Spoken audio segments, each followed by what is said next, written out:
Broadcasting live from the Vegas Video Network studios, just steps from the Las Vegas Strip, it's Talktails with Chris Phillips. Coming up on today's show, rock star Dominic Allen and his wife, Broadway actress and singer Leigh Zimmerman. And now a man whose pillowcases are made from the Crown Royal velvet bags we all love, Mr. Chris Phillips! Hey! See? Oh. A bit much, don't you think, really? Well, ladies and gentlemen and friends, welcome once again to Las Vegas, the city in which people somehow seem to get in a lot of trouble on occasion, myself included. My name is Chris Phillips, and you are watching Talktails, ladies and gentlemen, on the Vegas Video Network. Incidentally, my mother's favorite internet talk show these days. We are so happy you joined us. As many of you may know, this is such a great opportunity for me to take at least an hour on Monday afternoons to come to you live and get liquored up, really, and talk to some of my favorite people in town, and it's usually the entertainers who make this city the greatest and, without question, I would say the entertainment capital of the world. And before we get started, we have some amazing guests today, but I'd like to let you know that if you do have any comments or questions, once again, I want you to please take some time and write to us at talktails@vegasvideonetwork.com, or we actually are big time now and have a toll-free number. Isn't that right, Scott? That's right, baby. It is 866-966-4599. And as I said, I am so excited about today's show because it has to do with something that I was involved with yesterday afternoon, and I'd like to take just a second to thank so many of our friends and the people here in Las Vegas that were kind enough to come out, spend some time and donate their money to a very dear friend of ours his name is Jeff Jordan. He's a local musician. He's one of the finest saxophone players in all of Las Vegas, and without question one of the finest people. And he unfortunately had some medical issues over the last couple of weeks that now have created some astronomical bills, needless to say. And that's Jeff right there with his beautiful girlfriend, Trina. Luckily, he was even able to come to the show last night and see the outpouring of support and friendship that he obviously has and what an impact he's made, because we put on a benefit show headed up by band leader Lon Bronson, and he was able to lure in some of the most incredible talent that Las Vegas has to offer. And we put on, I think it was an amazing show. Without any kind of rehearsal or anything like that. You're looking at Sean and John right there, the amazing tap dancers that are in Vegas the show, among many other entertainers. Oh, and that was my date later that night. No, I wish. That's Tara Taylor. She is from Sirens at TI. And as you can see by the expression on my face, I was very intimidated standing by her. Oh, and there, of course, we have some of the members from Rat Pack is back over at the Rio, and standing in the middle, that was kind of kind of one of the big shots of the show. That's Michael Grimm, Scott, who just recently got first place in America's Got Talent, won the $1 million prize, and now is signed to Epic Records and is going on tour with Stevie Nicks starting next week. So it was quite a show. But for some reason, I guess they were scraping the barrel and had nobody else that wanted to host the thing. And so I was very honored to be able to help out our friend Jeff and kind of be the master of ceremonies, so to speak. And without question, one of the highlights of the entire evening was getting to introduce to the stage two of my dear friends who incidentally are a husband and wife. They are so talented, so amazing, and now obviously so charitable to be able to come on my small little program. First off, we have a guy that he embodies the spirit of entertainment. He is multifaceted with his musical talents, but even beyond that, he's one hell of a guy. Ladies and gentlemen, we have rock star Dominic Allen. Thank you. I say that because he hates that title, because that rock star just scratches the surface. This is a well-rounded entertainer that we can't believe I even have the pleasure of talking to. Oh, man. You obviously were one of the highlights of the benefit that we did yesterday, and that was kind of you to donate your time. Thank you. And we couldn't be more proud to have you here. This is so amazing.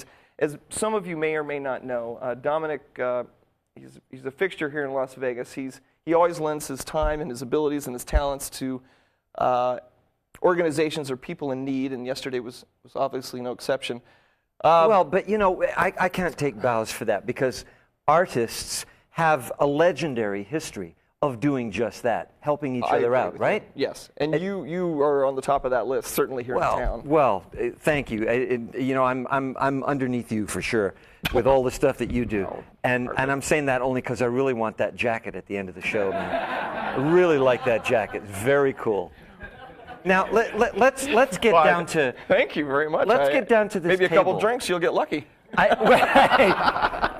hope you're talking about the jacket. Essentially, what we have on this table is one bottle of water, and everything else is liquor. Well, it's kind of like a booze buffet. I like I like that. You know, I in like Vegas, the alliteration. Yeah, buffets are a big deal here. I just like to have an assortment just in case I'm feeling risky and I want to go with Very something. cool. But you know, I got to be honest. I kind of stay with the Crown Royal. Some of it's for decoration and just in case you want to dip into some spirits. But I'm glad that you're really exciting and brought in the Kirkland water. I know. Well, you know, to be honest, I was not born in America. I was born in Scotland. Yes, you were. And so for us, this is kind of like Aramis.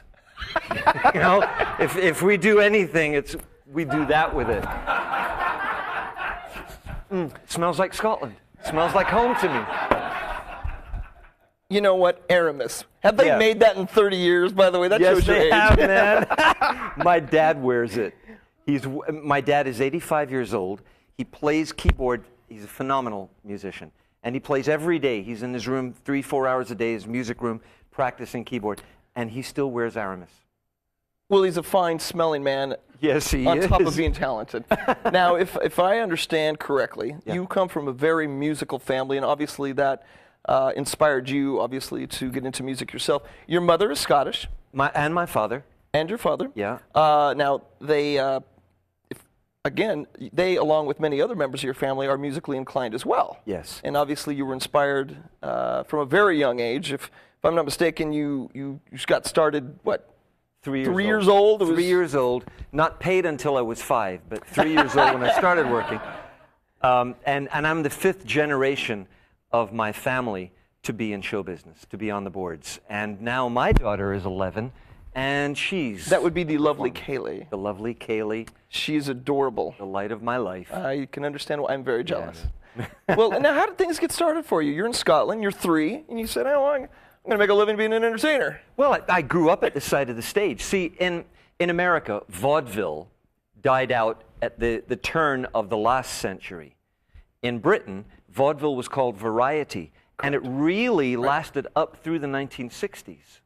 So there were a lot of theaters, and people would go and see variety shows. So I literally, although I'm not of that age, I grew up in what we call variety, but was really vaudeville over there. Now, did you ever perform with your family? Oh, yeah. Obviously? Yeah, I started when I was 3, Kind of like the Von with my mother and father. Kind of like the Von Krapps. Yes, exactly. And I started... Sorry, I'll censor from now on. Sorry about that, Mr. Cannon. I started out performing. 3 years old, I worked with the midget in the show. Mm-hmm. And I would do an act. My uncle was a great comedian. His name was Jimmy Logan. The Queen actually recognized him with an honor, made him an OBE, an Order of the British Empire. Good grief. Yeah, for all of his years, not only of performing, but of doing charity work. He was kind of like the Bob Hope of Scotland. So he was kind of the tent pole in the family, and my grandparents, my grandfather would write the show and produce the show, and my father was in a double accordion act. He was booked in to work in the show. Very interesting, yeah. Fell in love with my mother. In 6 weeks they were engaged. In 13 weeks they were married. Oh. And they've been married 59 years. Oh, that's wonderful. Oh, that's extraordinary. Yeah. I'm very impressed. Yeah. Well, obviously being surrounded by all this musical talent, now I understand why if this is unbelievable. Is it true that you play 11 different instruments? Yeah. I can't imagine playing one, let alone 11. Well, you do. You were a great drummer because you came up and played with us, man. You're going to do it again. I don't know if the word great is the word for it, but I like playing drums, yes. But yeah. Yes, 11 instruments. Well, you know, I grew up in a family act with my mother and father. From the time I was 13, I was working full-time in nightclubs till 2, 3 in the morning, and then I'd go home, sleep for 4 hours, and then go to school during the day. Now, what is your favorite instrument to play? I guess is the guitar your main instrument? You know, my favorite instrument is my voice. Sure. Because that's the closest to my soul. Pretty outstanding, to say the least, obviously. Thank you, thank you, thank you. But then I guess it's the particular instrument that I'm playing at the time that becomes my favorite. You're from Scotland. Yes. This might be a silly question, but do you play the bagpipes? Yes. Of course. Yes, I do play the bagpipes. Of course you do. Silly question. Out of 11, that's bound to be one of them, and right? I play rock and roll bagpipes. And when I first came out to Las Vegas... A bagpipe that's drunk? What is that? Yeah, with a drug record. Yeah. I love it. No, when I first came out to Las Vegas, it was in 1980. I was 17, and I auditioned for the guest star role in the Liberace show. That is cool. Yeah, man. So you performed with Liberace for how long? 4 years. At the Hilton, at the MGM, the Desert Inn, the Riviera, all over. I'm somebody who is a purist of the old Vegas entertainers. I know They're you the are. ones who inspired me to come here. You're a connoisseur. Well, needless to say, Liberace is one of the 4 or 5 people who made the city what it is, and to even have met him, let alone perform on the same stage as him, is remarkable. And I know that he was very well known not only for his talents and his flamboyant style, but for his generosity. Well, and I heard a story that blows me away, if you don't mind sharing with us just briefly. You'd spent some years with him entertaining, and then he approached you with an offer, which I can't believe this. Would you tell that story? That I know you know what I'm talking about. Of course. No, I'd been in the show. I opened December 2nd, 1980. I was in the show about a week. I wasn't married, had a girlfriend. She was part of the act that I did, in which I played a bunch of instruments, and sang. He was so generous as a performer, he gave me half an hour in his show. Because you didn't open the show for Liberace. He opened his own show, entering in a mirror-covered Rolls Royce with a 20-foot-long ermine cape trailing on the side of the stage. So then he would do 20 minutes, and then he would say, "Ladies and gentlemen, I want to bring out my latest prodigy." And he was actually responsible for introducing Barbra Streisand to Las Vegas. That is right. So he would bring me out, and I would do half an hour and get a standing ovation. He would come out, and all he had to say, he'd look at the audience and say, "See, didn't I tell you he was great?" Immediately, the audience forgot about me, went right back to him, saying, "Oh my God, how magnanimous, how generous he is." Right. You know, but it was true. He was that way. He would come in and say, "Dominic, do another verse of that song. It sounds so good. Do another verse." You know, most performers, when you're working and you're, the featured performer in their show, they say, "You're doing a little too much time. Can you cut it?" So anyway, he came in about a week after I'd opened in the show. He said, "Dominic, I know that you and Kathy need a break, and my mother passed on in October. Right. And they want me to sell our house. So I was thinking, before the show tomorrow night, I'll take you and Kathy over, see the house, and if you like it, it's yours." And I said, what do you mean, mine? I'm not going to take your mother's house. He said, "Okay, I'll sell it to you." So he sold me his mother's house with all of the furniture in it that he designed, less than 1 mile from the Las Vegas Strip, and he sold it to me for $1. Wow. That's how generous he was. Very kind, giving. See, it's that kind of generosity that people are able to instinctively pick up on stage. And so going beyond, again, the talent and the flamboyant costumes, people can sense that type of spirit that he had. That's true. And I think a lot of the great entertainers throughout time have had that same kind of instinctual giving nature as you do. Yeah. And that couldn't be more exemplified than giving his mother's house to a relatively unknown person in his life. That's unbelievable. I know. It was so very kind. So you sold it after a month and made a profit? Of course. Flipped it. Flipped it, baby. Especially before the market went down. No, it was actually, I kept all of the furniture and I schlepped it. That's a Scottish Gaelic word. I schlepped it from Las Vegas to Los Angeles to New York to London. Oh my God! Back to Las Vegas and kept it in storage facilities because I couldn't part with it. No, of course not. The symbolic nature of even what that meant to you at the time must and be overwhelming. only 9 months ago, I said to my wife, Leigh, we've got it. I can't keep on paying for this storage facility. It's like 5 times the cost of the value of the furniture. So we rented a U-Haul truck. We had someone drive it down, and we donated it to the Liberace Museum after all those years. Isn't and then, of course, something? it closed Yeah, a month afterwards. So you'll probably find it on eBay. Well, I kind of can relate to some degree. I'm still carting around all my ex-wife's shabby chic furniture crap. Oh, is that the label name? Shabby chic? Yeah, it's all in storage that I pay for every month that she Oh, man. won't help me out on. But that's okay. We're not here to talk about that.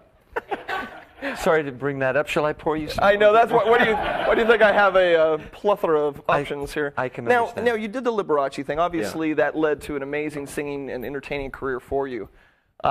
This is amazing. Some of the resume you have is unbelievable. I'm so excited that you were able. One of my biggest fans was Buddy Rich. No. And obviously, if I understand, you had the chance to perform with his band. Not only perform with his band, but record at Electric Ladyland Studios in New York and perform at a tribute at Carnegie Hall. Oh, my. With the full band. And That's no small potatoes. Oh, man, I'll tell you. And did I make the pressure even more on myself? I took one of his, when Buddy passed, I took one of his great pieces called Channel 1 Suite, 11 minutes, and I wrote lyrics to all of the horn solos, all the notes, all about Buddy, arranged it for 4 voices, and we sang it live to the band playing live. Buddy, of course, had passed, so they had center stage, they had his drums with a special over it. Oh, my goodness. And his 3 or 4 minute drum solo in the middle of the song. So we sang live with the band to a click with the band playing live, and then there was Buddy's drums. The lights went out, just a special, and we could hear Buddy play in Carnegie Hall. Pretty powerful. That's moving. That's like getting to see Jimi Hendrix do a solo performance in your bedroom, for goodness sake. Yeah. That's on the level of, see, I'm a huge Buddy Rich fan, so to hear something like that, it gives me shivers. That's unbelievable. The first time I met him was at a party, and I was sitting at the piano playing and singing, and he came over to me, and I was rocked out. Wow. And so he didn't like that for a start off. But he looked at me, and I played this song, and he said, "You write that?" Really? 3 words. "You write that?" I said, yeah. Good. That's it. It's good. Yeah, that was I it. heard he had quite a personality. Well, Bam, he was in. I have a feeling, and I'd like to let our producer, Scott, know that I'm kind of taking the reins here. And if you don't mind, I'd like to run a little long on this segment, which typically we wrap up about this time to go to a commercial. But there's so much to talk about with you that I'd like to cover really quickly because it's unbelievable the things you have accomplished over your career. Obviously, that led. I know you were out on the cruise ships for like 30 years. Is that correct? I've been affiliated with Royal Caribbean. Oh my gosh, for that's 31 very years. impressive to maintain One of their headliners.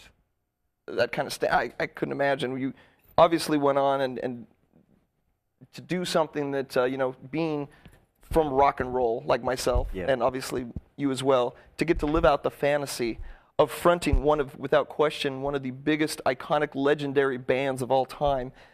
You got to sing as the lead singer in Foreigner. Well, what happened? For a couple of years, if I'm What happened was I was in L.A. I'd finished the Liberace show. After I did Liberace, I went on Days of Our Lives and did soap for a couple of years. Yes, you were the evil Simon Prescott. Yes, I was. I remember. Right. Yes, I know. Oh, Yes, wow, I'm really I sat with my grandmother watching you every day. That's not true. He was 3 at the time. The live chat mentioned the Days of Our Lives thing as well.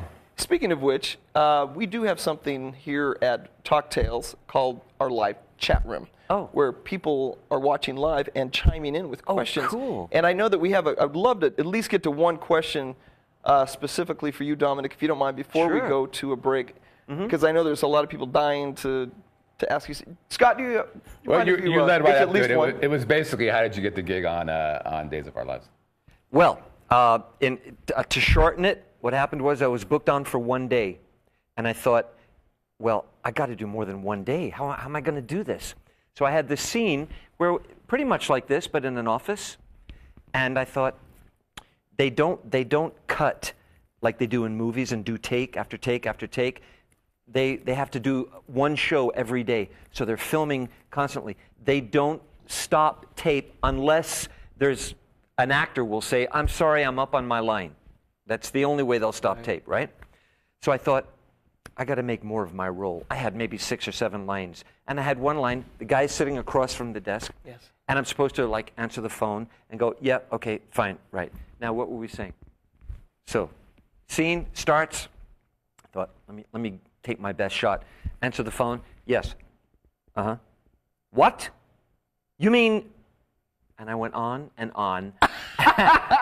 and came up You with this whole melted a bit. mysterious Oh. storyline. Now the actor sitting across from me, he's getting flop sweat because he's No thinking idea. he missed his cue. No idea where you're going with this. Right? So hang up the phone. Got very mysterious. Then we did our scene. End of scene. Cut. The producer came down. She came over to me and she put her arms around me and she said, Dominic, that was very naughty. We don't do that. But it was really good. So we'd like to talk to you about staying and extending your character. Is that right? Yeah. I did the Dustin Hoffman Tootsie thing. Yes.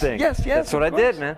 I was on for 2 years because of that. Well, this obviously led to many of the things, and later in the program, I want to get into what you're up to these days here in Las Vegas. Cool. Which is very cool, and you become a big star around here.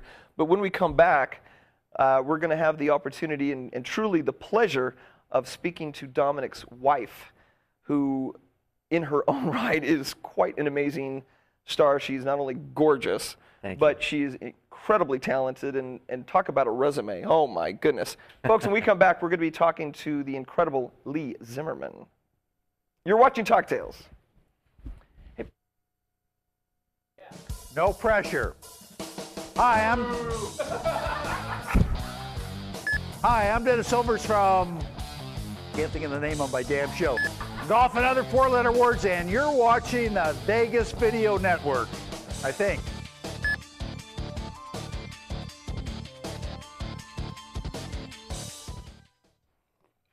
Well, ladies and gentlemen, welcome back to Talktails. My name is Chris Phillips, and today on our program we are so excited because we have the one and only Dominic Allen and his gorgeous and beautiful and talented wife, and she is here with us today. Ladies and gentlemen, please say hello to Leigh Zimmerman.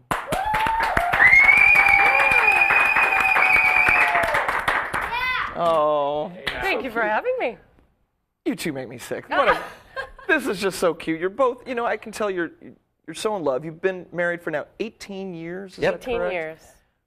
You still Considered a golden wedding anniversary in show business, by the way. certainly in Las Vegas. Yes, that's for sure. It's unheard of around here. But I got to tell you a story, and I know you wouldn't know this, but when I first came to Las Vegas, one of the very first things I did was to go see the big-time Broadway musical that had recently landed at the Paris Hotel called The Producers, Mel Brooks' Producers.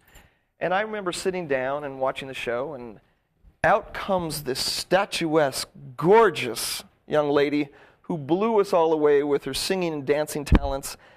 If I would have known that just a few short years later that I would have the absolute honor of sitting next to you, let alone performing with you on stage, I wouldn't have believed it. Thank you. But folks, we are sitting with a big-time star. Leigh, you have done so many things. I don't even know where to begin because you possess the spirit of what entertaining is all about. You are, I guess they call it a triple threat. You're like a quadruple threat with everything you do. You are a star of films, television, and Broadway. There's nothing you don't do. But I know that, if I'm not mistaken, you were born in Madison, Wisconsin? I was born in Madison, Wisconsin. Now, how did things get started Boy, at such a young... dig. Good for you. Well, I'll tell you, when you're 3 I'm a years old... cheesehead, Yes, and by 16, you're now in the Boston Ballet. That's pretty impressive. I was. How did everything get started for you? I started as a dancer. I loved to dance, and I was good at it. And by 16 years old, I had a scholarship to join the Boston Ballet. I then danced with the Boston Ballet for 2 more years, and my height got in the way. I'm 5'11", so on point I'm 6'2", and I needed a partner who was 6'4", so you can imagine. Yes. And really, I just was fighting myself for too long. And at 18, I thought my career and my life was over. I didn't know what to do. So the partner that I had at Boston Ballet at the time, they had a New York apartment, and they said, well, why don't you go and audition for New York ballet companies, which I did. And I auditioned for Baryshnikov, Peter Martins, everybody. And I was just too tall to join any of the companies.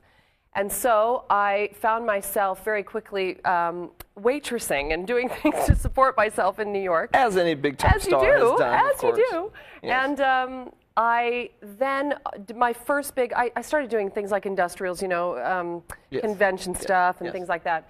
I was a Sybil Shepherd lookalike for a while. I did. Really? A bunch of different things. Yes, you didn't know that? No. Well, That's so learn cool. something new every day. Well, he's a stand because so was he, coincidentally. That was my competition. Okay. Stuff like that to keep you going. And then my first big break was a friend of mine said, you know what, Tommy Tune's looking for showgirls for a big Broadway show. Gotcha. And that was the Will Rogers Follies, and I auditioned, and I couldn't sing a note. So, of course, Cy Coleman, who was our composer, and Tommy Tune, Cy Coleman, bless his heart, we became very close after doing Will Rogers Follies. He passed away in 2004 or something like that. But Cy was very, very famous for telling a story. When he had a few cocktails, he would say, Tommy Tune and I would sit in the audience and we'd watch rehearsals. And there was a girl in the show that, in the auditions, who couldn't dance. And then there was me, who couldn't sing. And so Tommy Tune and Cy Coleman made this deal. He said, I'll give you her if I can have her. So in the end, we were both hired. She was the sort of vocal specialist in the show, and I was Tommy's tallest and featured dancer. So from then on, Broadway was my thing. It's remarkable. And sticking with your experience in theater, particularly on Broadway, your resume of shows that you've been in is unbelievable. I know that you co-starred with Nathan Lane, if I understand. I and did. Funny thing happened on the way to the I did. When That's very I left impressive. Will Rogers Follies, there was another big, Broadway musical, Ziegfeld Folly-like show called Crazy for You. So I did that very briefly. But then I was cast opposite Nathan Lane and Ernie Sabella, the voices of Timon and Pumbaa for the kids out there. Who are watching Talktails? Who are watching Talktails? No, sorry, wrong group. I loved working with Nathan Lane. That was the first of many times I've worked with Nathan. And then I went into the musical Chicago. And that was in 1996. Almost 15 years ago, we opened the revival of the show Chicago on Broadway. And since then, I've played my original role and then Velma Kelly many times. Which you just recently wrapped up your latest stint in Broadway. I did. That's unbelievable. Big-time Broadway actress right here. To be the lead in Chicago, I mean, it doesn't get much It was more very impressive cool. than It was that. very cool. We moved to England for about 7.5 years, where our daughter was born. You got pregnant, you moved to London? Yep, moved to London, and Dominic was producing a show at the time. And so once I had our daughter, I said, I think I'm ready to work again. And so I became a standby and one of the featured people in The 7-Year Itch, which was a play over there with Daryl Hannah. Yes. And then I said, I think I'm ready to do musical theater again. And so I did a bunch of musicals over there. And the great thing about working in London was I was able to do television during the day, film during the day, and go to the show at night. The schedules just worked out that way. So I did the producers over there as Ula, Yes. the musical Contact, a bunch of other things. But I was able finally to really get cut my teeth in film and television. So I did a bunch of different series. Speaking of television, you obviously did a tremendous amount of work in television and film. Mm-hmm. I know you did several things on various soap operas, as an example.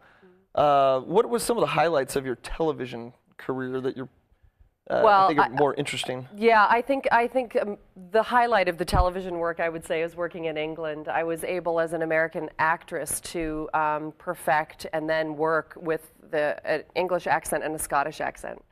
So there was a Scottish series on BBC or ITV, can't remember, one of the big networks, where I played a Scottish police sergeant, and we shot all over Edinburgh with a Scottish crew. Scottish cast, and here I am, American, doing a Scottish accent. So I was really put to the test, and I loved it. And for months, interesting to be all married over to a Edinburgh. Scottish husband. I know. Well, I kind of felt like I had, you know, the inside scoop with his parents, with the strong accent and everything. But then I then did an English accent in the next show I was in. Isn't that something? Just a bunch of different opportunities that you wouldn't normally have. Well, see, for most people that'd be enough, but then you thought, no, I'm going to take over the motion picture industry as the world well, of of film. course. Yeah. And my gosh, you've been in movies with Gwyneth Paltrow and Anthony Hopkins and so many. And in one of your films that you were in, speaking of accents, you actually took on a different language altogether and spoke Spanish. Is that true? Yes, it's a film called La Luna en Botella. And I don't know why. They wanted the look more than anything. So I went to this audition, and the Spanish producers, they were all from Madrid, director and producer. And they said, you know, we want this really sort of Dietrich, Germanic look, you know, about this woman, but she has to speak fluent Spanish. I said, well, you know, I got the one and I don't have the other, so I'm happy to do whatever I can phonetically. And so my mother speaks fluent Spanish, and I got the sides for the audition. And I went home and I said, okay, just teach this to me like a song, musically, notes, you know, pitch and tone. Correct. Did the whole thing, went in, did the whole scene, and then they started speaking to me in Spanish. I was like, no, I don't speak Spanish. Well, you must have really sold it. Oh, you don't speak Spanish. My gosh. So it was great. I sold it and I booked it. And for Kaylee, our daughter, spent some good time in Madrid. Dominic was on tour at the time. I had family come over and help me take care of Kaylee, and she basically had a wonderful summer on the set in Spain. Well, being entertainers and being so worldly, you've had the chance to kind of see the world as a result of your talents. Obviously. Absolutely. That's quite a thing to say. All over. And in London, working in London, it was very unique for me to be an American actress with a British passport. Once I lived there for a little while, I became a dual citizenship. And so we were filming all over Eastern Europe and all over the EU because joint co-productions would come over from New York or LA.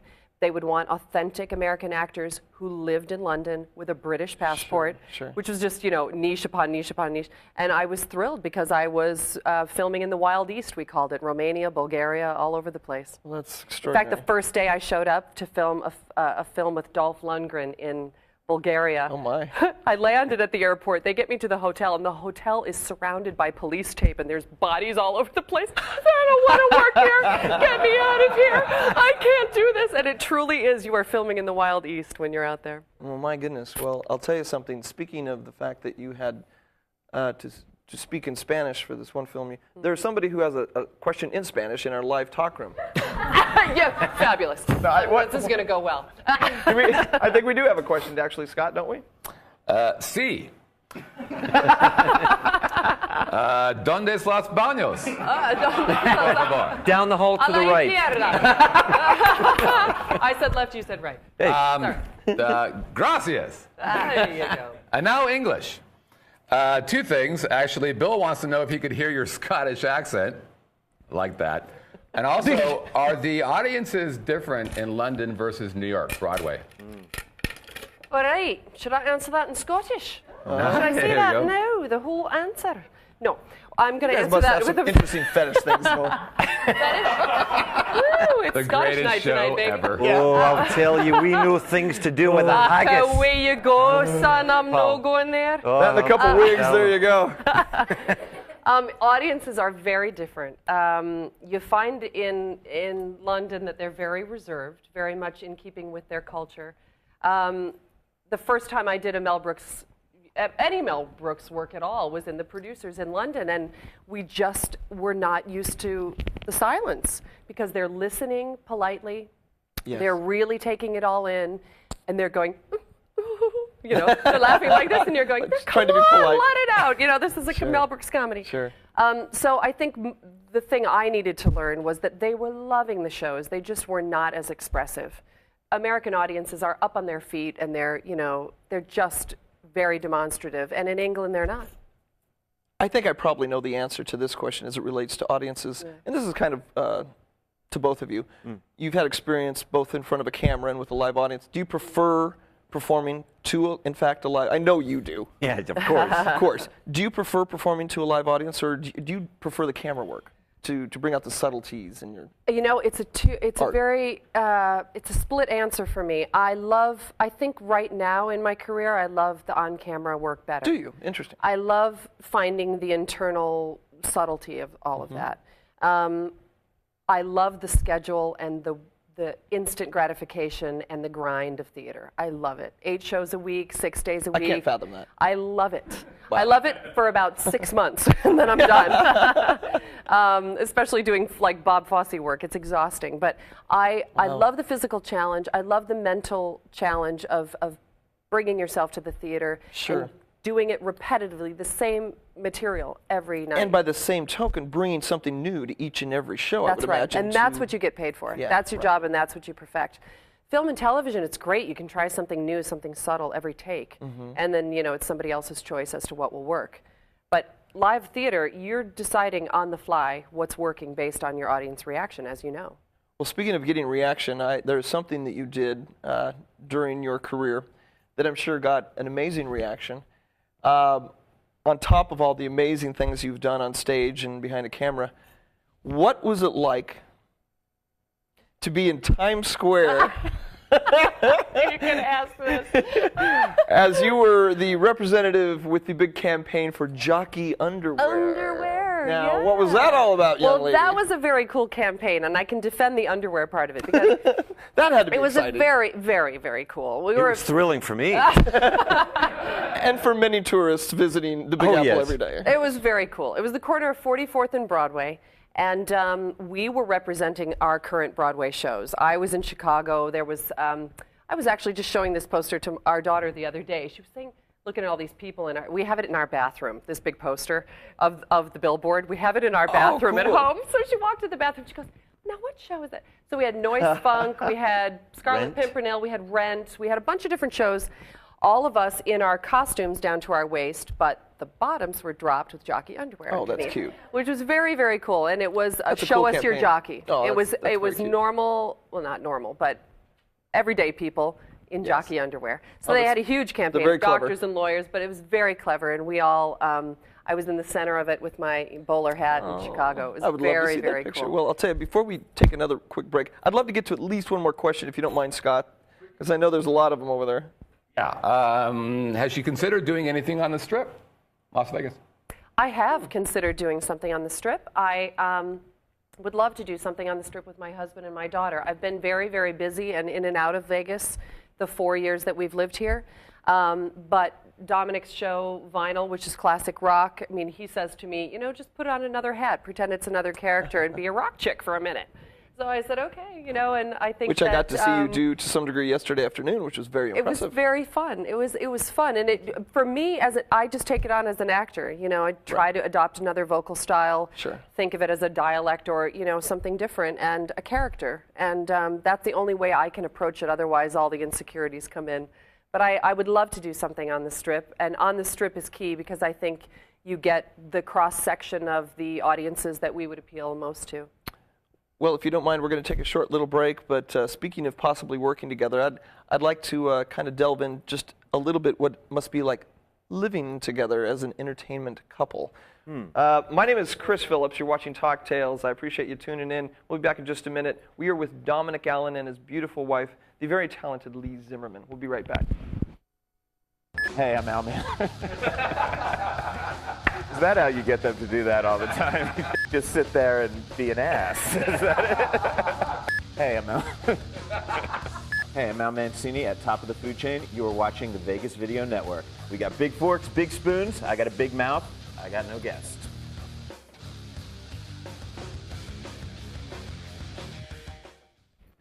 Well, hey, everybody. Thanks again, and welcome to Las Vegas. You're watching Talktails on the Vegas Video Network.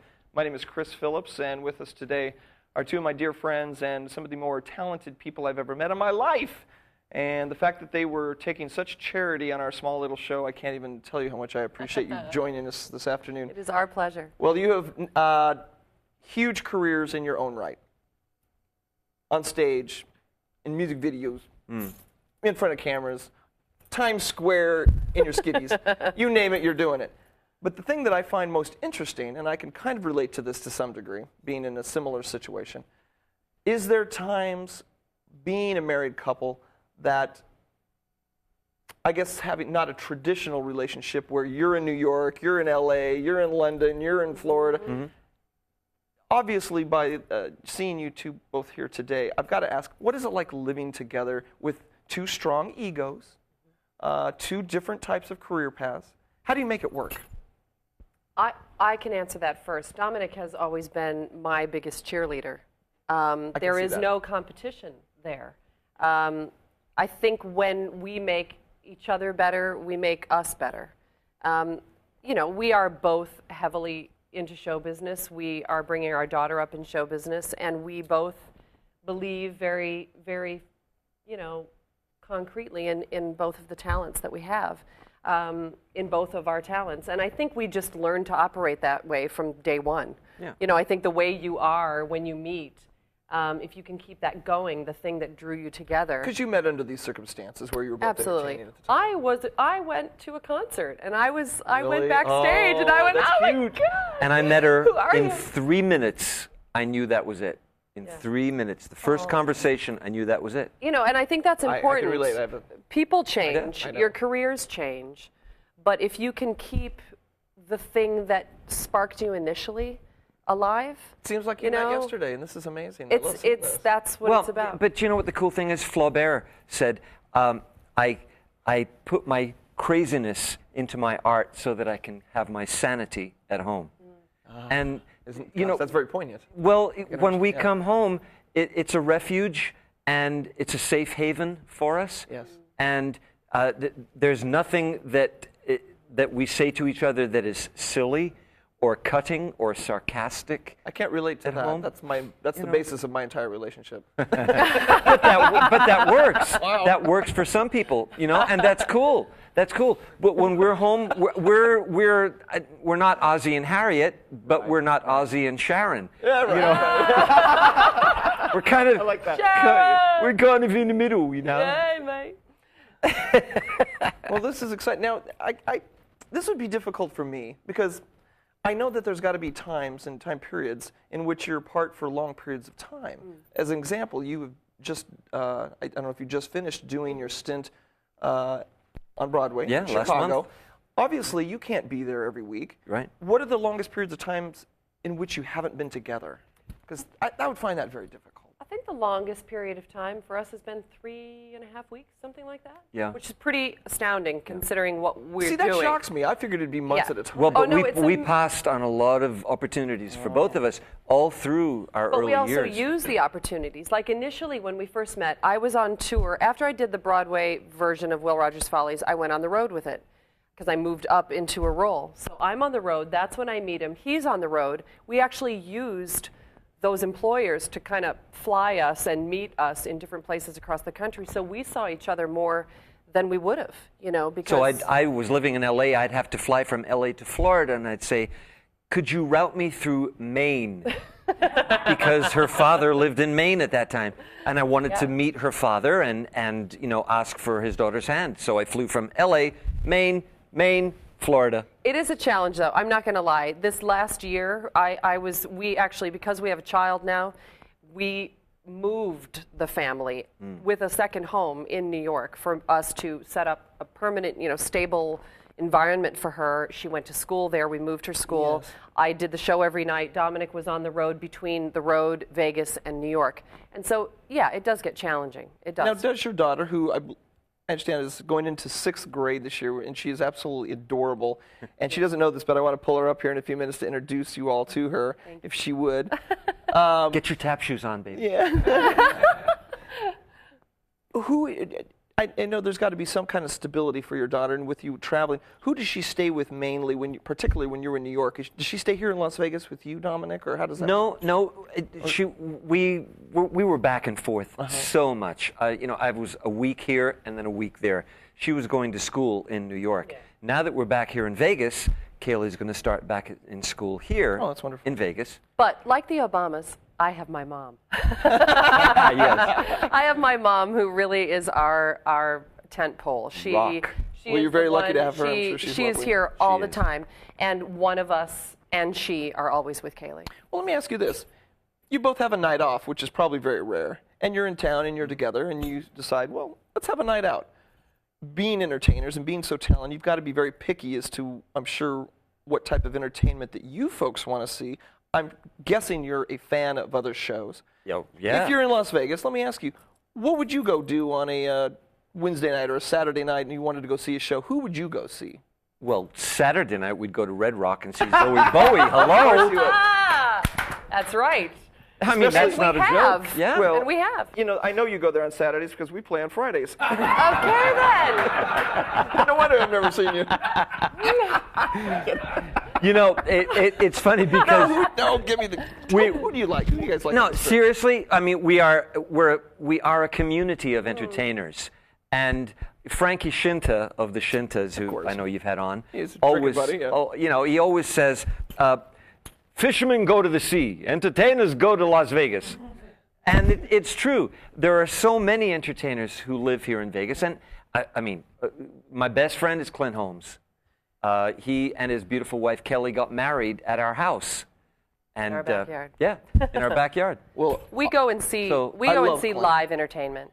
We don't want to sit in a lounge with recorded music. We No, don't of want course any of that. We want to see somebody bearing their soul. instruments and people Sure. and entertainers down Artistry. front on stage, and we seek it out. You know, I mean, we're not just going to see the big bands and you know, acts that come through. We go and see live local entertainment, which is I mean, you Gordy gotta- Brown, you gotta find it. Gladys Knight, who's phenomenal. You know, Quite a plethora of options, obviously. Truly. And, There are, Truly. but we, as unusual, you know, for locals, we actually come down to the Strip. We go and see things. Oh, you know? I seek it out too. That's why I'm always really curious to see what other entertainers like to see on We the strip. love. We used to go to Santa Fe at the Palms all the time. We love that kind of live music. they're amazing. You know, just that kind of thing. We really look. You mentioned Clint Holmes, and I touched on this earlier, but obviously you're involved in several projects these days, one of which you'd been doing for the last couple of years. This was so amazing. You did something called Vocal Soup. Tell us about that just briefly, if you don't mind. Sure. Who is in that? What was that all about? Vocal Soup is for performers, down front performers who love to hang out, and like we do, and get up and perform. And it's Clint Holmes, myself, Susan Anton, Wow. and Martin Nivera, Oh, he's amazing. who's just, you know, the voice of the century. Amazing. And the four of us, 4 egos, you were talking about 2 egos, 4 egos crammed into one little room, completely works. Well, with Everybody- Clint Holmes on stage, do you ever get a word in edgewise? With those 3, you do. We See, I write some of the charts, so I know where the tacits are, so I know when I can come in. We had all 3 of them coming to our house and rehearsing in our front room at the piano. Yeah. And it was incredible. The egos were checked at the door.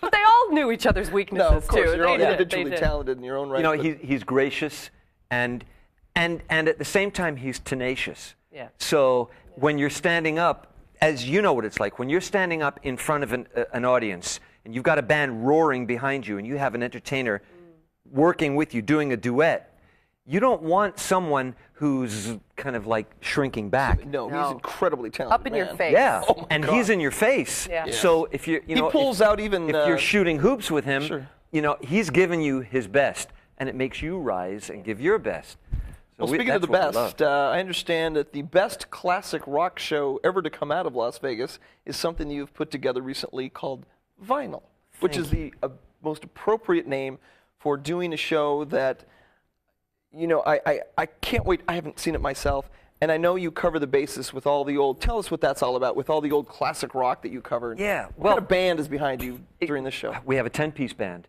horns, and essentially Vinyl is revisiting and reimagining the classic rock that we all know and love and that's have gotta be played so and grown up to. So it's hearing Hendrix, but with horns, because I write all the musical arrangements. So it's Hendrix, and it's, of course, Foreigner, and Journey, and The Who, and the Beatles, and the Stones, and Jackson Brown, and on, Rush, Cool. Crosby, Stills, and Nash and Young. You hear those songs and you immediately identify your own experiences with Yeah. with that music. So it really, if you're hearing it in a different way with a different arrangement, Yep. a different singer, obviously Foreigner's in there, but he is also paying, you know, a tribute to all of the other classic rock bands. But they're all done with a twist. Sure. And a lot of times we'll segue in and out of different songs that have varied story. I would love to see your take on it, because I know besides being somebody who is a tremendous fan of the classic rock, you are also somebody who completely understands the essence of a Sammy Davis Jr., as an example. And that is another side of what you do that is so phenomenal, I can't even tell you. We had the honor of having you as a guest on a vintage show I did.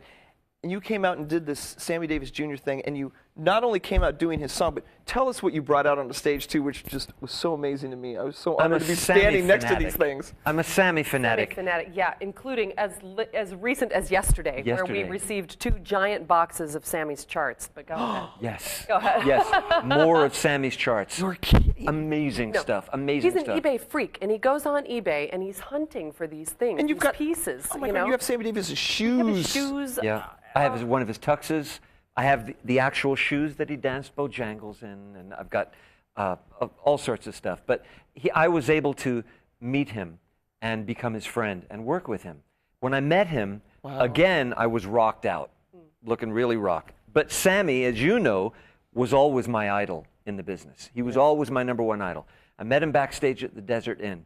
Was back in his dressing room, and I came up to him, and I had my earring and a Jimi Hendrix T-shirt on, and my hair all, and I stuck up my hand, and I said, Sammy, you have always been my #1 influence. Yes, I Can has always been my Bible, his autobiography. Of course.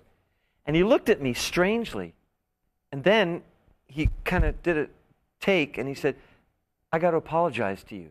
I said, what? He said, I got to apologize to you because I just did to you what people have done to me my whole life. Judge you. I judged you by how you look.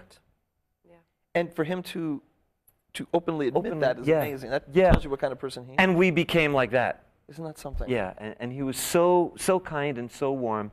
That goes back to what we were talking about with Liberace, another man who's so overwhelmingly generous on and off stage, and that's something you can tell. Now, speaking of generosity, we're having to go, and unfortunately we have come to the end of our show, and I could talk to you folks for hours. You're so amazing.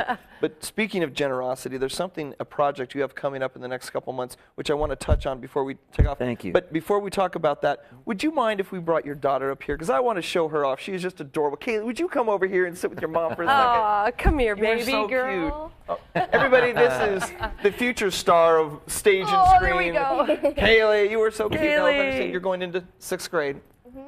This year. Now, she promised me... Headlining in 6th grade. Headlining or something, yes. Of course, that's what it was. Now, she made me a deal. If I brought her on here, she was going to teach me how to use her iPad, which she was showing me. I don't even know how to turn one of those things on. So if I get lucky, maybe you could bring me into the new century, which I'm still back in the 70s somewhere. Of course. Well, your dad is part of something which I think is going to be an extraordinary event coming up in a couple months. As you know, we are coming up on the 10-year anniversary of 9/11. Yeah. And you are spearheading an event which is going to be incredible. Would you just briefly, before we have to go, tell everybody about what you've got going on? It's going to be extraordinary. September the 9th, 10th, and 11th here in Las Vegas, we're going to have one of the biggest homages, celebrations, remembrances of what 9/11 was and truly is and always will be in our lives. And the impact it's going to forever make. Truly, truly. No. On the 9th, we are opening the festivities down on Fremont Street in Las Vegas. And we're going to have the mayor down there, and we're going to, Vinyl will be reopening the Plaza Hotel. It's been closed for, I think, 11 months. They've renovated the entire place. It's brand spanking new. We're going to be doing a concert. You are going to be coming down, and you're going to be part of the concert with Vinyl. I'd be honored, of course. We're going to have many guests, including Mr. Las Vegas, Wayne Newton, will be joining us on stage. The great thing about the event is that it's 3 days filled with first responders, survivors. Southwest Airlines is flying in 2 jumbo jets full of families. There's a parade down Las Vegas Boulevard. There will be a piece of the Twin Towers on display down across the street from the Golden Nugget, where they will have a 24-hour guard around filled with first responders. And Leigh was honored to play Christine Snyder, who was one of the passengers. On United 93. On United 93.